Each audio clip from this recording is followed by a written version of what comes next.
ini kesempatan untuk mempererat hubungan kedua negara.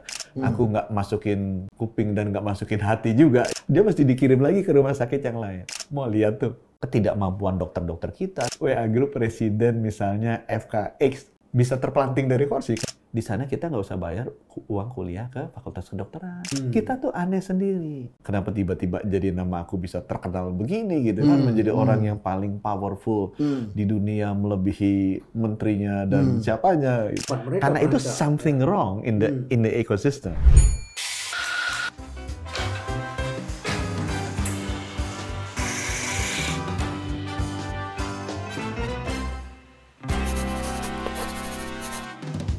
Pak Budi Sadikin, selamat datang di Jakarta Escape. Terima kasih nih, udah diundang nih Pak Renald ya. Yang keberapa kali? Wah, yang keberapa kalian lupa, tapi ingat waktu Wira Usaha Muda Mandiri. Wira Usaha Muda Mandiri. Tahun berapa itu ya? 2006 itu. 2006. Masih baru sekali rumah perumahan. Ya, jalannya masih dari kampung. Iya, saya udah terkejut sekali jadi bagus seperti ini sekarang. Ya, berkat dukungan Pak Budi. Terima kasih banyak. Ya, jadi buat penonton yang ingin tahu siapa otak di belakang Wira Usaha Muda Mandiri, ini orangnya ya.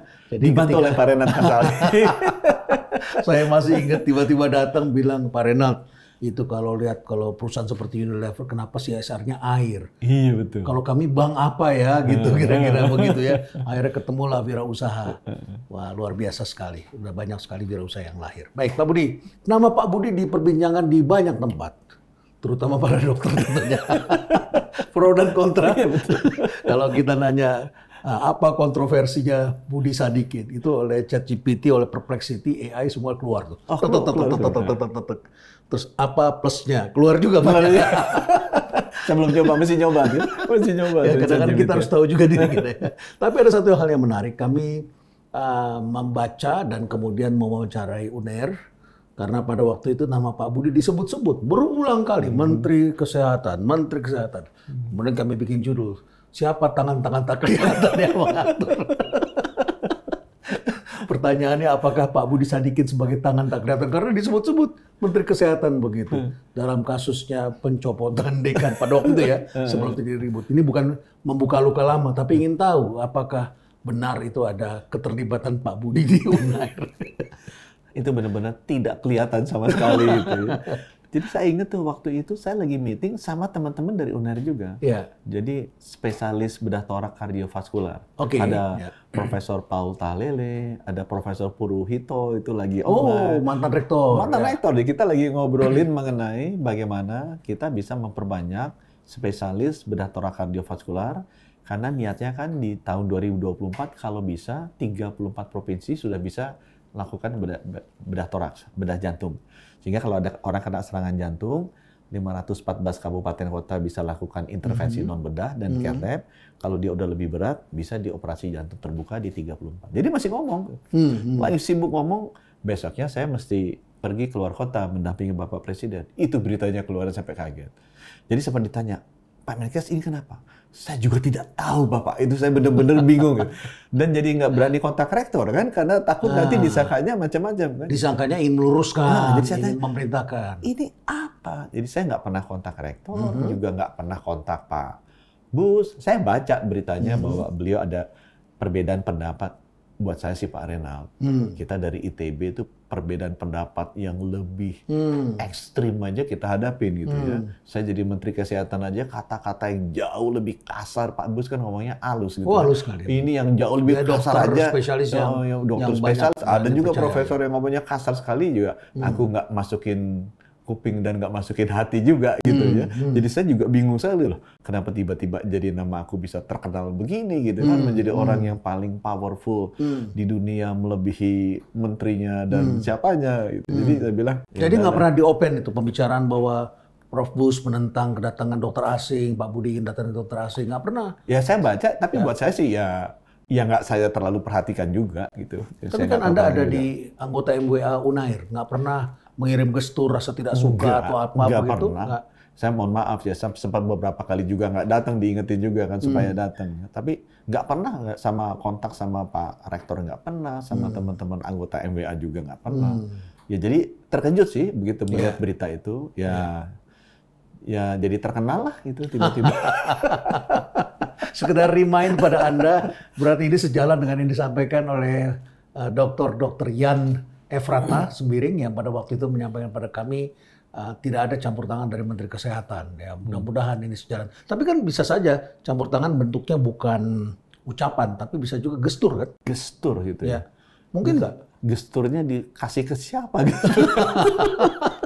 Kan itu sampai malam itu saya benar-benar lagi meeting terus kerja terus dan ya itu tadi saya terus terang nggak ada rasa apa ya tersinggung, rasa kesel, rasa marah. Buat kita yang udah lama kuliah waktu dulu sejak dulu di ITB, perbedaan pendapat itu hal yang sangat biasa. Sangat biasa. Dan saya waktu undang-undang kesehatan, Pors juga pasti lihat kan, perbedaan pendapatannya tuh lebih keras sampai demo di jalanan segala macam kan. Saya bilang ya biasa-biasa aja dalam demokrasi itu beda pendapat. Masyarakat sekarang juga udah dewasa bisa melihat mana yang make sense, mana yang enggak. Dan perbedaan pendapat itu kalau sampai dibawa masuk ke hati kesel ya rugi sendiri gitu kata saya. Kan jadi stres segala macam. Iya, iya. Dan sejatinya transformasi memang seperti itu ya. Dan buat saya sendiri itu kan urusan udah selesai Pak. Mengenai dokter asing ini kan udah selesai. Jadi, selesainya bagaimana? Ya undang-undangnya udah diketok, jadi antara pemerintah dan wakil rakyat udah setuju. Ya, peraturan pemerintahnya sebentar lagi. Orang mau setuju tidak setuju sudah bisa didatangkan. Sudah jalan gitu kan. Sudah jalan, tetapi ada syarat-syarat tertentu yang harus dipenuhi. Ya, dan Anda serius ingin mendatangkan dokter asing? Iya. Dan reasonnya ini bukan merendahkan kemampuan dokter-dokter kita. Dokter kita bagus-bagus, saya akui. Bukannya mau misalnya merebut lahannya mereka ke depan, enggak.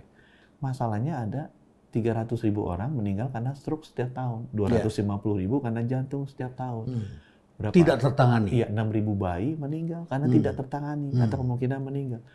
Ya kurang, dokternya itu kurang. Dan ini kan tiap tahun segitu kan. Jadi kalau kita bilang, wah Pak, kita tunggu, kita latih dulu orang lain. Ya latihnya kan 4 tahun, masa mau 4 kali 500.000 kita tunggu meninggal. Kan nggak mungkin. Ya, jadi kita harus adakan cepat. Saya memang pernah juga mengalami harus pasang ring begitu ya. Saya datang ke Rumah Sakit Harapan Kita karena di sana dokter banyak kawan dan sebagainya, saya bisa dengan cepat dilayani. Tapi saya tanya sama pasien-pasien yang lain, ngantrinya Pak 6 bulan, Pak. 6 bulan. Yang bayi itu ada yang 2 tahun. Kan 2 tahun kan, iya belum tentu dia selamat Pak. Iya, iya.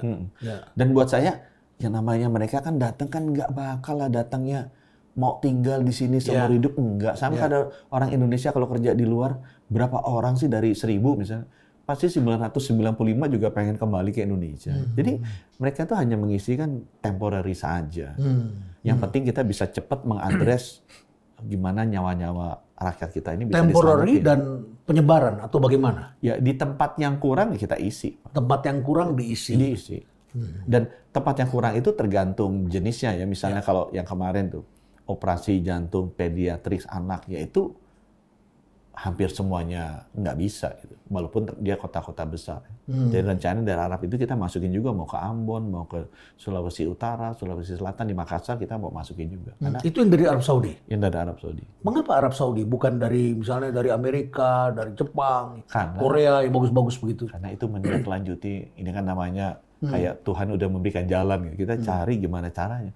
Kan dokter itu nggak ada satu negara pun, saya ikutkan G7, G20, APEC, saya ikut Menteri Kesehatan. Tidak ada satu negara yang tidak kekurangan dokter. Jadi susah. Jadi kalau bikin, wah nanti dokter asing akan membanjiri dari mana. Di setiap negara juga kekurangan dokter. Nah, yang Arab ini kebetulan kan hubungan pimpinan negaranya bagus. Jadi turunlah ke levelnya Menteri Kesehatan. Menteri Kesehatannya sama saya juga dekat. Turun, ditindaklanjuti sama Dubesnya. Dubesnya bilang, Pak, ini kesempatan untuk mempererat hubungan kedua negara. Saya panggil Harapan Kita. Ini jantung dulu deh. Kenapa? Yang meninggal paling banyak kan jantung, kata aku. Ya udah, akhirnya bikin kerjasama. Ya mulai.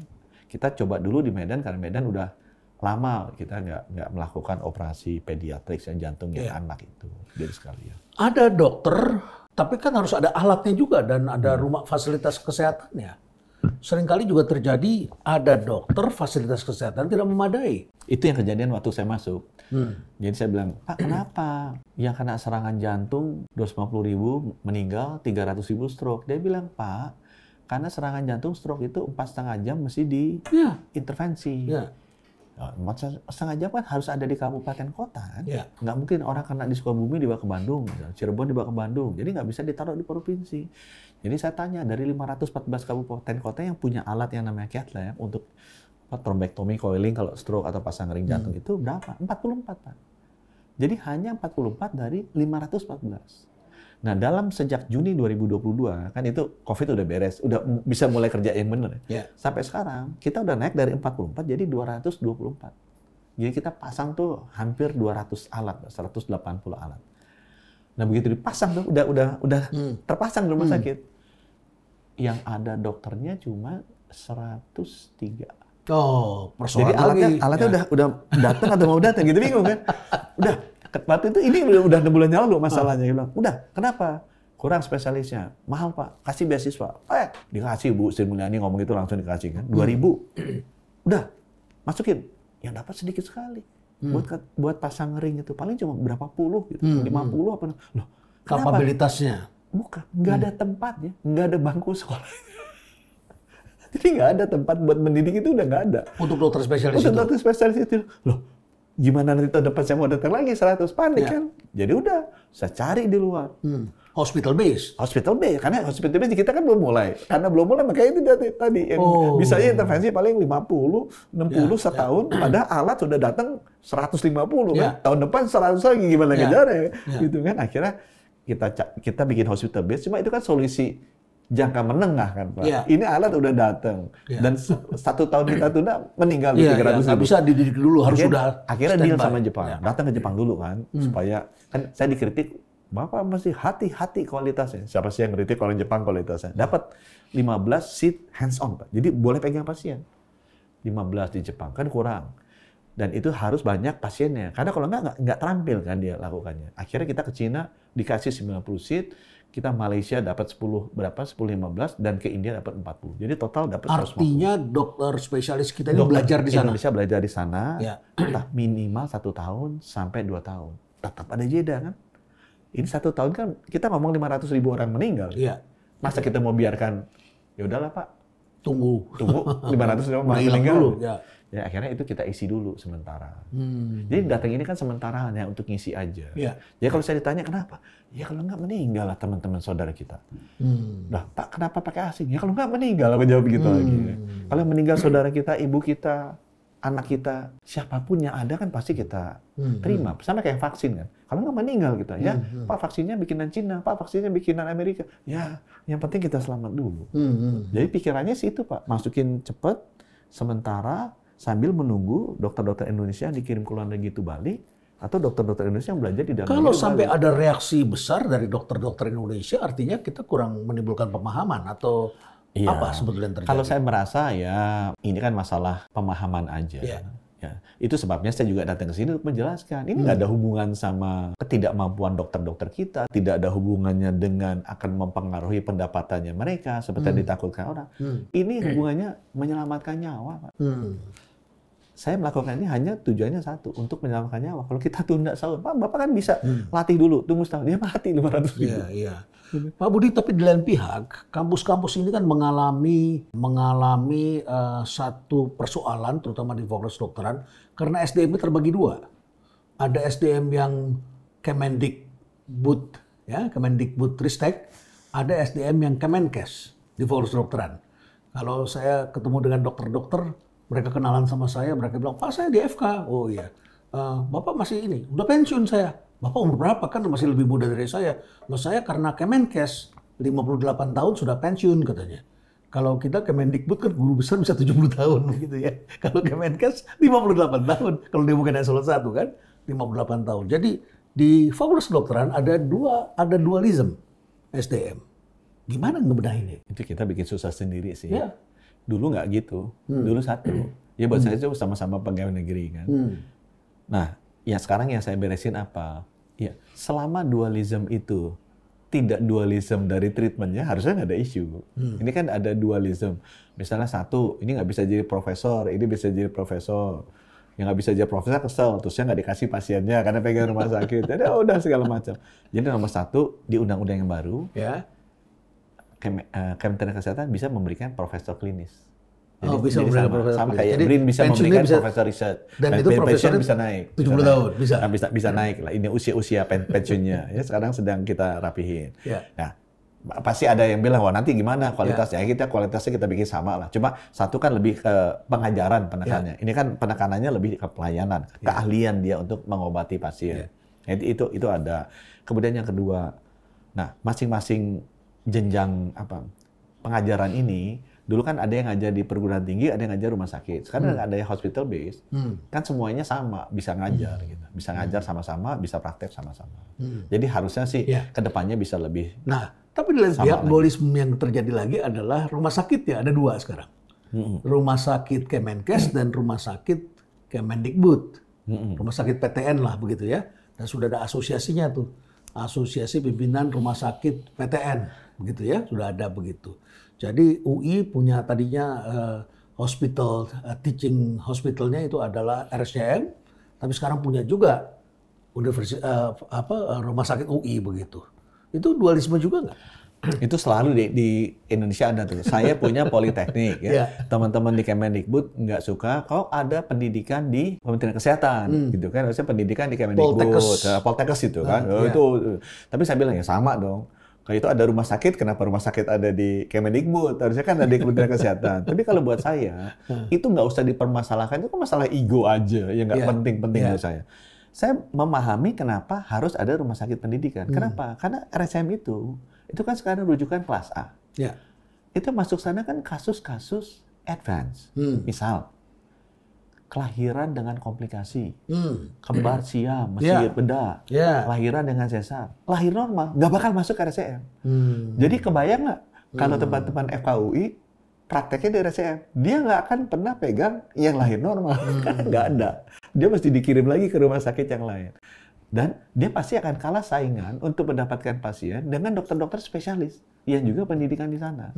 Jadi kalau saya lihat sejarahnya kenapa dibikin rumah sakit pendidikan kedokteran, itu untuk melayani pasien-pasien yang dasar supaya S1 kedokteran ini bisa dapat pasien. Problemnya sekarang ini keuangannya juga masalah dong. Yang aku dengar nih. Dan ini kan ke tempatnya rektor kan, jadi rektor kebagian beban. Jadi hampir semua tuh yang punya rumah sakit pendidikan tuh ngeluh. Kosnya besar sekali. Pendapatannya kurang.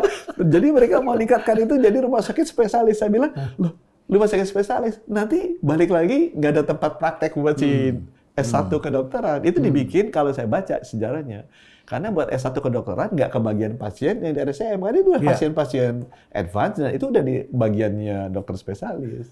Jadi ya itu tantangannya. Tapi kalau buat saya, nggak apa-apa lah teman-teman FK punya. Cuma harus diberikan anggaran yang cukup. Ya.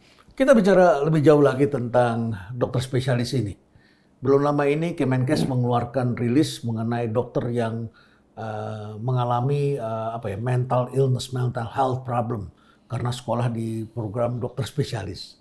Dan termasuk Kemenkes menunjukkan ada jumlah yang cukup besar, sekitar 20% ingin mengakhiri hidupnya selama mengikuti proses ini. Itu benar begitu? Datanya begitu sih. Jadi sebenarnya saya udah dengar ini lama. Ya, saya dengar lama dari mana? Dari alumni yang ambil dokter spesialis di luar negeri. Banyak. Profesor kita juga banyak yang ambil di luar negeri. Kan? Ya, Dokter Setiabudi juga bicara podcastnya. Jangankan Dokter Setiabudi, Pak. Profesor-profesor terkenal kita, pendidikan dokter spesialisnya banyak luar negeri. Iya kan? Pertama kali belum ada pendidikan. Jadi mereka memberikan masukan ke saya. Nomor satu, Pak, pendidikan dokter spesialis di Indonesia itu beda sendiri. Utamanya mereka bilang ini, di sana kita nggak usah bayar uang kuliah ke fakultas kedokteran. Di sana, di luar negeri? Di luar negeri semua nggak ada yang harus bayar uang kuliah ke kampusnya. Di sana kita bekerja, malah dikasih dibayar gaji oleh rumah sakit. Kita tuh aneh sendiri. Nah, itu mulai kan. Habis begitu, udah mulai tuh datang, Pak, di sini mahal. Karena kan kita kasih beasiswa. Mahalnya kenapa? Karena biaya tidak resminya tinggi sekali. Biaya tidak resmi? Biaya tidak resmi apa? Iya, untuk sehari-harinya gitu kan. Dan itu yang masukin kan tokoh-tokoh terkemuka bangsa. Saya nggak sebutin namanya kan. Banyak sekali menteri dan pejabat negara yang anaknya jadi dokter kan. Kan mereka nggak mungkin bohong kan. Jadi mereka kan memberi masukan ke saya. Tapi anaknya ngomong, nggak boleh diomongin ke Menkesnya. Itu kan udah ciri-ciri nggak baik kan? Kalau orang sampai nggak berani atau takut untuk berbicara mengenai kondisinya. Karena masa depan mereka karena itu terancam. something wrong in the ecosystem. Jadi saya udah curiga, saya cek, ya kejadian ketemu. Mesti keluarin uang sangat banyak, kerjanya di luar taraf kebiasaan. Mereka itu merata di semua FK atau di kampus tertentu? Merata di semua. Merata. Cuma ini kan nggak semua orang nyaman untuk membicarakannya. Saya udah panggil pertama kali, coba ini tolong direm. Tapi yang membuat saya terus yang agak nggak tahan kemarin adalah karena itu sudah sampai, aduh saya nggak enak ngomongnya, tapi udah sampai taraf yang menurut saya sangat keterlaluan.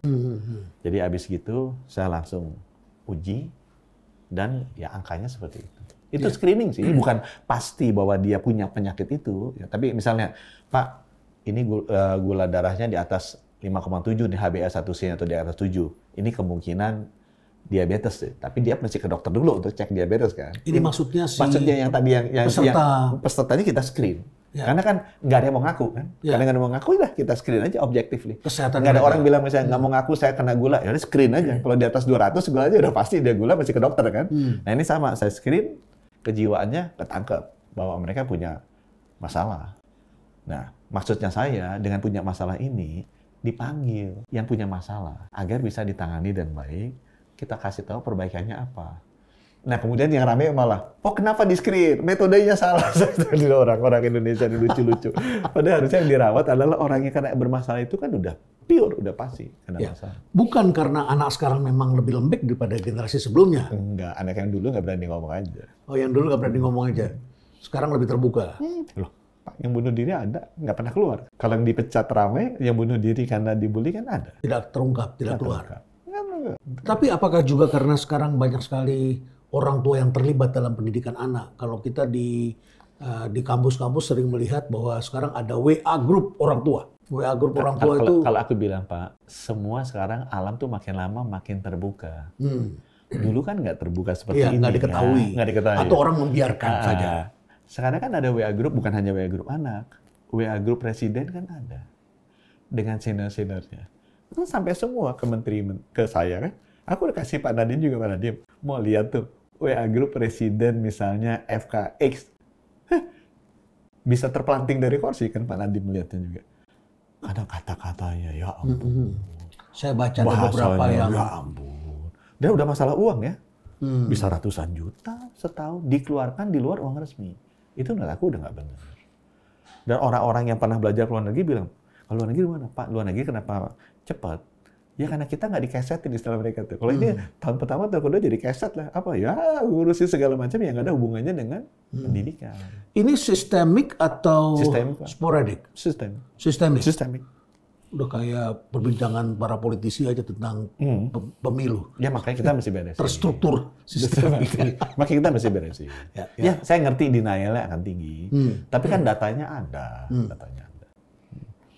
Kita beresin lah pelan-pelan. Nggak menyalahkannya lalu, tapi harus gradually kita. Dibereskan bagaimana caranya? Ya kita harus perbaiki ekosistemnya. Ya, salah satunya kalau yang university base kan kita nggak bisa sentuh, hospital base kita bisa sentuh. Oh karena di hospital. Ya kita akan mulai. Jadi misalnya, orang itu harus dibayar. Itu harus kontrak dengan rumah sakit supaya dia bisa memperoleh hak dan kewajiban sebagai pekerja. Nggak boleh dong kerja misalnya 20 jam sehari. Walaupun dengan alasan supaya tahan mental. Kita kerja 20 jam sehari selama 7 hari seminggu, meninggal pasiennya, malah dia capek kan, malah kena. Ini nggak benar. Di luar negeri pun ada kerja keras itu, tapi kan seminggu dibatasi. Ya, kalau dia misalnya udah 20 jam, besoknya dia harus dikurangi. Karena nggak mungkin kan, nggak mungkin kan. Ya.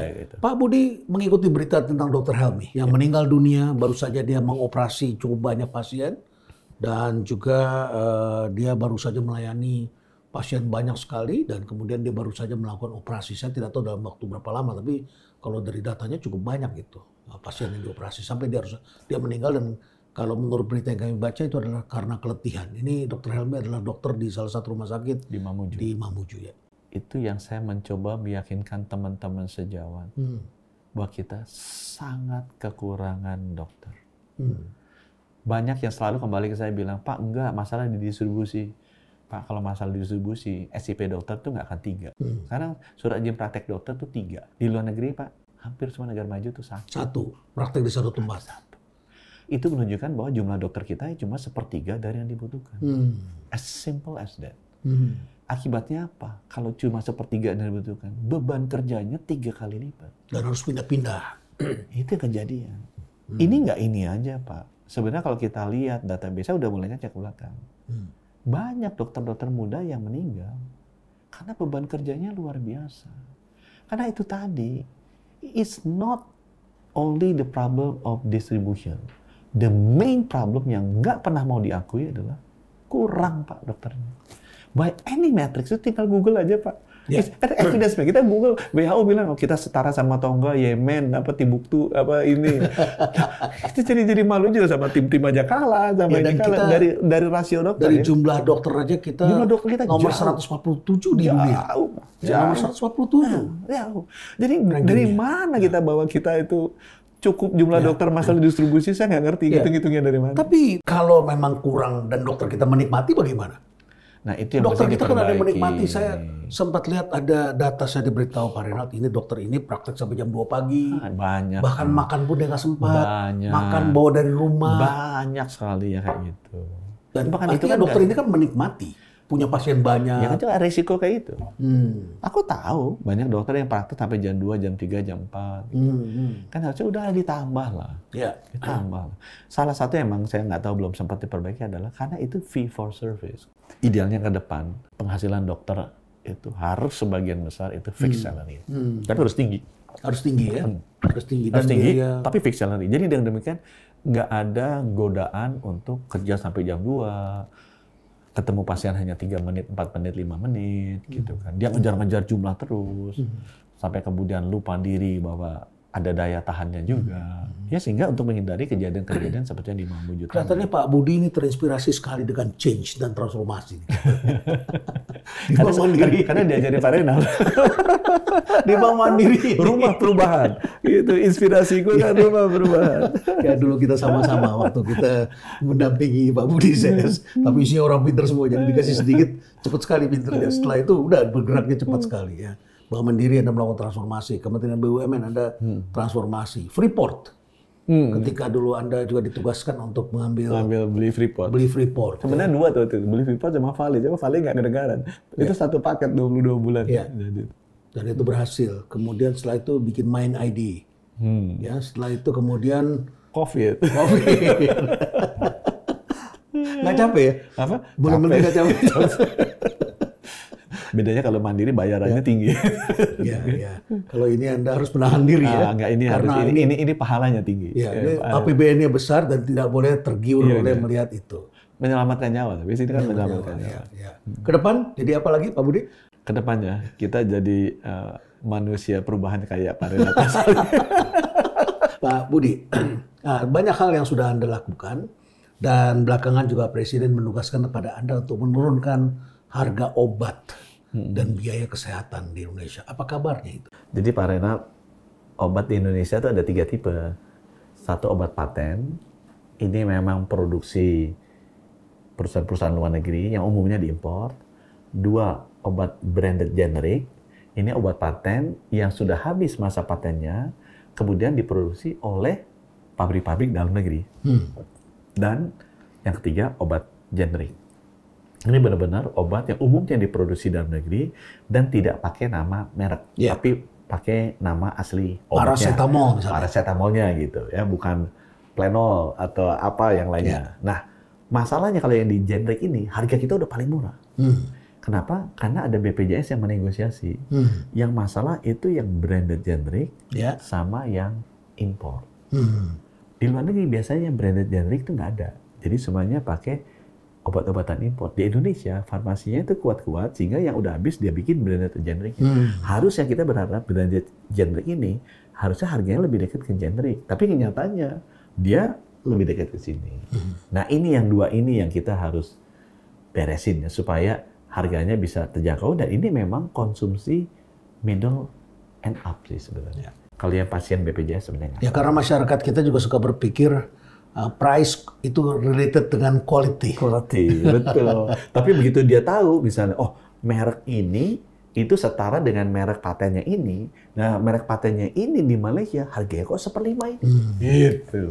Jadi belum tentu pajak impor juga karena yang ini beredar generic kan nggak impor sebenarnya produksi dalam negeri. Nah, kenapa mahal? Nah, itu tadi yang saya sampaikan di depan tadi. Baik. Ada masalah sales, marketing, education, promotion yang mesti dilakukan. Saya diberitahu oleh beberapa pelaku usaha di sektor ini. Mereka mengatakan ada alat bagus di luar negeri sudah keluar. Profesor saya merekomendasi untuk menggunakan ini. Di sana ada, harganya terjangkau. Begitu bawa ke Indonesia kenapa jadi mahal sekali? Pajaknya sudah tinggi. Tapi bukan cuma pajaknya.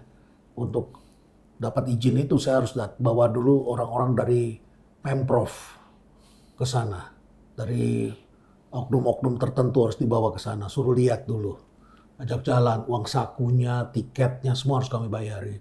Setelah itu kemudian masuk ke sini, ada biaya lagi yang dikenakan. Di luar dari pajak. Biaya, karena mereka harus memberikan rekomendasi dan sebagainya. Itu termasuk yang Anda lihat? Kalau saya umumnya marketing and education expenses. Corporate governance expenses gitu kan. Itu mesti diberesin. Itu mesti diberesin. Tapi dengan adanya transparansi ini kan jadi semakin mudah ngeliat. Saya udah ada tuh daftar obat di Malaysia harga berapa, Indonesia harga berapa. Ya, saya tinggal buka ini kan aneh sih. Tapi the whole value chain sih itu mesti dirapikan, Pak. Itu mesti dirapikan. Di kita juga banyak sekali kan. Ini membunuh bukan hanya satu usaha, tapi banyak usaha termasuk insurance company.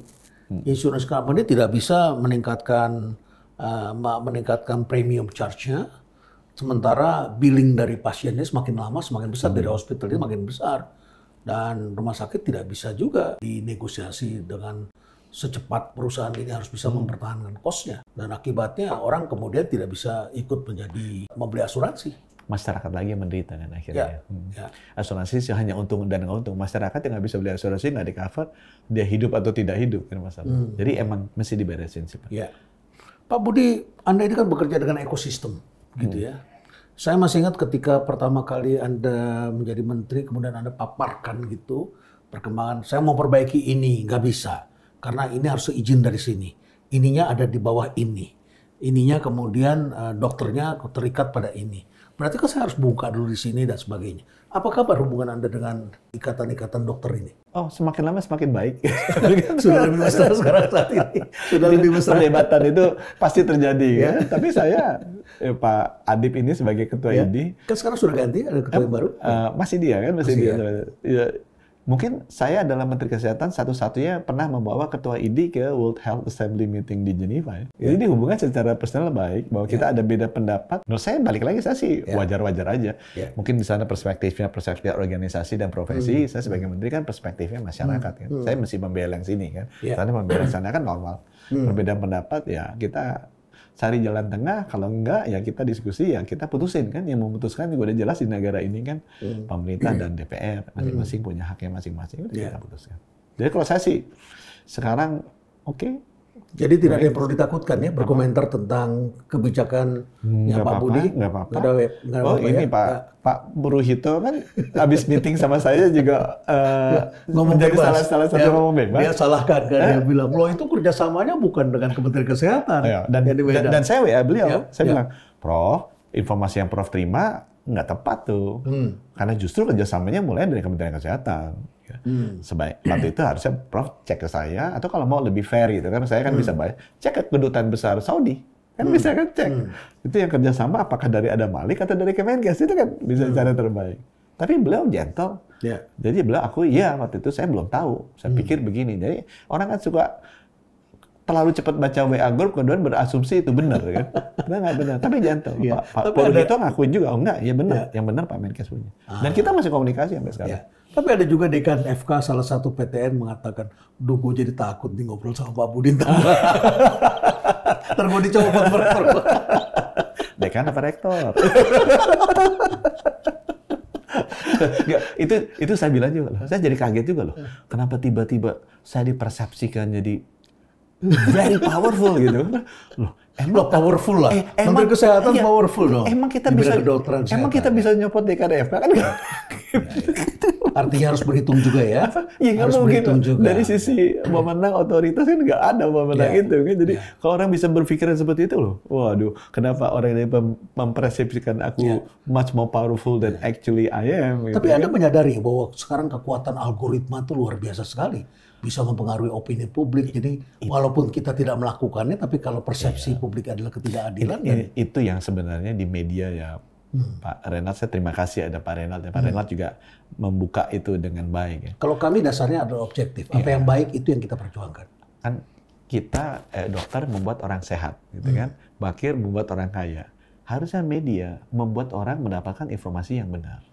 Dulu ada kode etiknya sekarang. Dengan adanya sosial media, itu kan diterabas semua kan. Ya.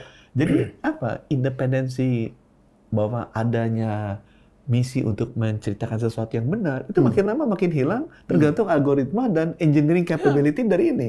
Dan jadi saya sebenarnya kalau mau tantangan industri informasi atau industri media supaya benar-benar bisa menata bahwa tugasnya media memberikan informasi yang benar itu mesti jaga Pak. Kalau nggak chaotic.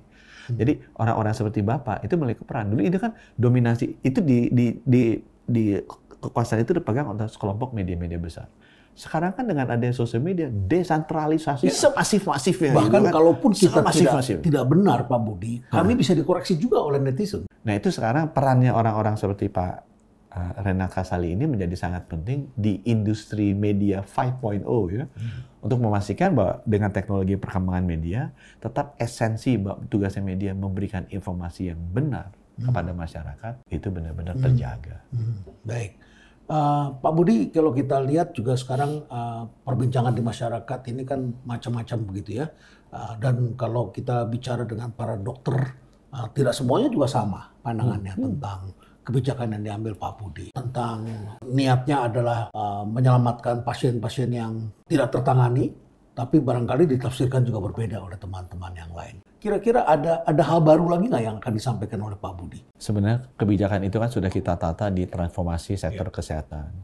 Dan isu mengenai dokter, rumah sakit, sebenarnya itu bukan isu yang paling utama di agenda saya. Karena kesehatan yang benar adalah menjaga orang tetap sehat, bukan mengobati orang sakit. Nah, sekarang selama ini kita terlalu banyak ngomong ngobatin orang sakit. Dokternya, dokter spesialisnya, alkesnya, rumah sakitnya, obatnya. Padahal buat orang-orang tuh jauh lebih murah dan kualitas hidup jauh lebih baik kalau menjaga dia tetap sehat. Gimana gaya hidupnya, dididik supaya lebih ngerti, gimana dia screening yang baik, makannya diatur, dia testingnya masih bagus, rutin setiap bulan, olahraga yang baik. Itu yang harus jaga. Pak Renat aja, apa Pak Renat kita punya rumah sakit di Jakarta paling bagus, paling hebat. Apa sih mau masuk di sana? Kan nggak mau. Gitu. Apa mau operasinya paling canggih, dokter paling hebat, bisa alat bedahnya robotik. Apa mau di bedah saya? Kan nggak mau. It's better for us to stay healthy. Nah paradigmanya bahwa kita harus ngurusin orang sakit, harus digeser. Harus jaga orang sehat. Ngurusin rumah sakit, harus digeser ke sekolah-sekolah sama puskesmas-puskesmas. Ngurusin dokter dan obat-obatan, harus digeser. Ngurusin perawat dan ibu-ibu. Saya pernah tanya sama dokter Henry, itu dokter Henry yang ahli vitamin D itu ya. Saya tunjukin, dok, gue perlu minum vitamin D apa enggak? Tapi menurut saya di borderline nih. Ya, skor saya bagus 30. Terus dia ketawa, dia bilang, iya di Indonesia ini aman, tapi jangan pakai standar Indonesia dong vitamin D-nya. Singapura aja 100 kata dia. Yang benar, jauh benar saya bilang. Iya karena orang Singapura tuh jalan. Kemana-mana jalan begitu ya. Kecuali kena sinar matahari. Kena sinar matahari, sedangkan kita itu tidak begitu. Kalaupun kita lihat ada tragedi Kanjuruhan, kita cek kenapa sih kejadian tragedi itu. Banyak mobil parkir depan pintu, jadi ketika mau dievakuasi tidak mudah. Orang kita itu senangnya parkir di bandara, kita juga gitu kan, depan pintu langsung, nggak mau ke tempat parkir jalan kaki. Semuanya pengen depan pintu kan begitu kan. Begitu bandaranya jauh, ngeluh semuanya jauh katanya. Jangan perlu jalan, perlu kena sinar matahari. Ya, ini problem juga supaya orang tetap sehat. Ya. Promotif preventif itu jauh lebih penting dari kuratif. Kerjaan kesehatan di hulu lebih penting daripada di hilir. Kalau TKDN aman? TKDN. Alat-alat kesehatan ini kan sekarang juga tidak mudah. Sekarang meningkat terus, tapi kalau saya pribadi, saya ngomongnya ke teman-teman investor luar negeri, pemegang merek, bukan hanya TKDN-nya, healthcare system resiliency. Jadi kemarin yang kejadian, misal vaksin, pandemi, kita kan nggak punya vaksinnya, masih impor. Negara kalau yang ekspor, dia kan pasti prioritaskan negara dia dulu dong. Kita belakangan. Sama obat juga nggak punya. Walaupun penelitiannya dilakukan di sini. Iya. Jadi yang saya bilang, ini bukan masalah nasionalisme, egoisme, atau apalah chauvinisme. Ini masalah menyelamatkan rakyat kita. Untuk ujung-ujungnya kan menyelamatkan dan menyehatkan rakyat kita. Yeah. Kalau kita nggak punya produksi dalam negeri, nanti kalau ada apa-apa, celaka kita, Pak. Yeah. Yeah. Terakhir Pak Budi, mengenai Fakultas Kedokteran. Indonesia kalau begitu kan memang membutuhkan lebih banyak dokter. Ya. Tapi di lain pihak di beberapa kota yang justru menjadi sumber produksi dokter, itu justru dibatasi jumlah Fakultas Kedokteran. Dan kabarnya Pak Budi bisa menginginkan agar itu juga dimungkinkan untuk dibuka begitu ya. Karena Jakarta ini kan termasuk tempat di mana orang berkumpul. Jakarta, Jogja, Surabaya, dan sebagainya. Tapi justru di beberapa kota itu memang dilarang begitu. Apakah itu juga berarti Fakultas Kedokteran juga akan diberi kesempatan dengan bekerja sama dengan PTN yang sudah ada atau bagaimana? Jadi nomor satu, standar lower middle income country. Lower middle income country itu 1/1000 dokter. Average dunia 1,76/1000. Negara maju 3/1000. Jadi kalau kita mau ke lower middle income country, kita butuh 280.000 dokter. Kita sekarang ada berapa? 150.000 dokter. Nah, kita butuh sekitar 130.000 lagi. Produksi kita waktu saya Juni 2022 12.000. Setahun dari 92 FK. Jadi butuh 10 tahun lagi. Udah 77 tahun Indonesia mereka tuh. 10 tahun lagi kan. Dan di moratorium saat itu. Aku bingung juga tanya Pak Nadiem, kenapa di moratorium? Orang yang masih segini. Oh, yang minta orang-orang kesehatan. Kacau itu. Kacau kan? Akhirnya dibuka sekarang. Udah dibuka jadi 105. Iya, bikin gerah orang. Bikin gerah orang. Ya, kayak Jakarta ini kan tempat berkumpul anak-anak muda, semua cari sekolahnya di Jakarta, di Jogja. Jadi habis dibuka, kemudian ini bikin gerah orang kan, karena kompetisi makin banyak. Kan bilang, kenapa sih masih takut? Nah sekarang udah dibuka, nggak boleh, mesti diatur, nanti kebanyakan. Jangan dibuka di Jakarta. Kalau saya pribadi, ini bukan wewenang saya, emang buka FK kan. Tapi emang UI isinya orang Jakarta semua. Dari mana-mana. Seni ITB kan? ITB itu isinya nggak orang Jakarta. Banyak orang Batak. Sumatera Utara tuh banyak banget di ITB. Dan banyak juga yang pulang kampung. Dan banyak juga yang pulang kampung. Jadi aku bilang, kenapa ada asumsi, kekhawatiran, ini sebenarnya kekhawatiran yang berlebihan. Kalau nanti dibuka kebanyakan, saya akan kebanyakan saingan gitu kan. Kalau saya saingan banyak malah senang. Ya terbukti kita jagoan bener kan. Masih tetap ingin praktek sampai jam 2 pagi. Iya. Kenapa dibuka aja? Kalau saya bilang mau di Jakarta, mau di luar kota, dibuka aja. Kalau Jakarta memang infrastruktur lebih siap, kita buka. Toh yang masuk bukan hanya orang Jakarta aja nih menurut saya. Karena kita mesti ngejar 1,76/1000. Ya saya lihat angkanya kita nomor 147 di dunia dan skor kita 0,47 kalau nggak salah. Angka itu nggak bohong Pak, itu bisa dicek. 0,47 dokter luar biasa per 1000 orang. Dan satu itu bukan rata-rata dunia Pak, itu rata-rata lower middle income country. Oh, negara miskin. Negara miskin. Negara rata-rata dunia 1,76/1000. Setiap naik dari 1 ke 2, Indonesia tuh butuh 280.000 dokter. Ya kan kita kan kita seperempatnya. Kita seperempatnya. Sakit kepala tuh ngejar. Lebih jauh. Sakit kepala kita dari jumlah dokter ini. Kekurangan by far. Massively kekurangan gitu. Pak Budi, Anda adalah orang yang sharp, orang yang cepat membaca, ya. Tetapi di lain pihak karena Anda pandai, karakter orang ITB Anda melekat sekali. Ngomongnya suka seenaknya. Satu ngomong suka seenaknya. Dan kedua, kalau orang nggak kenal Anda, sombong sekali ini orang itu. Kemudian yang ketiga, ternyata ada persepsi sekarang. Jangan-jangan ntar gue dicopot nih kan. Rektor ya. Terus kemudian Anda sekarang menjadi anggota MUA di 2 tempat, di ITB dan ITB. Oh, tiga tempat. Ya, ITB, UNER sama UNER. ITS, tapi ITS masih dilepas kebanyakan. Oh, ITS kebanyakan.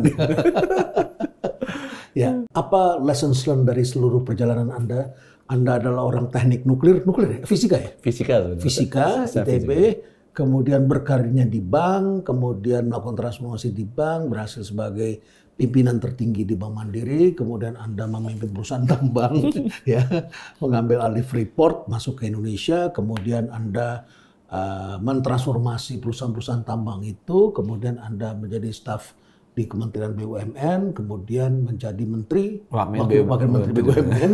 Nah setelah itu menterinya Menteri Kesehatan. Ujian besar bagi hidup Anda. Itu Anda mau sendiri jadi Menteri Kesehatan atau Presiden yang minta? Presiden minta. Kalau disuruh milih, Anda pilih yang mana dulu tuh? Kalau Presiden bilang ya pilih deh Pak Budi salah satu. Saya waktu itu mikirnya ya Menteri BUMN lah kalau jalurnya gitu ya. Tapi Menteri Kesehatan tuh senangnya itu prinsip kerja ya. Kalau kita udah usia segini, Pak, kita kerjakan di agama juga ajaran gitu, cari yang paling bermanfaat untuk masyarakat banyak. Ya. Kerjalah apa sebaik-baik manusia kan yang bermanfaat bagi orang lain.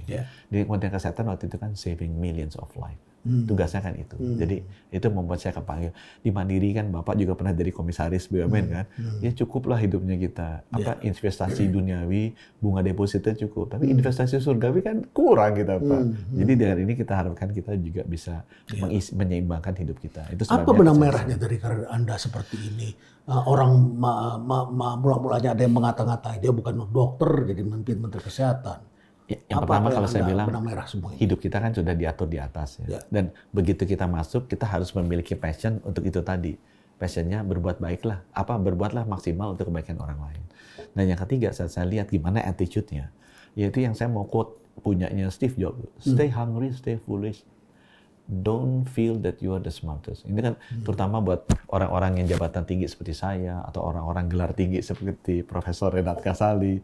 Itu the higher you are, you always feel that you are the best, you are the smartest. Janganlah. Stay hungry, stay foolish, and actually you can learn many things. You can learn from even young people, orang di luar. Dan justru itu akan membuat kita lebih wise, ya, lebih memahami masalahnya dan membuat kebijakan yang terbaik. Ya, jadi kita tetap hungry and foolish. Tetap juga harus kita harus merasa bahwa kita boleh mengetawakan betapa tololnya kita. Gitu. Jadi kalau ada profesor bilang, Menkesnya tolol dan dungu, iya Prof, kita tolol dan dungu. Makanya kita belajar terus. Gitu. Dan jangan takut karena Anda tidak berarti akan dicopot kalau Anda berpendapat yang berbeda. Santai-santai aja. Santai-santai aja.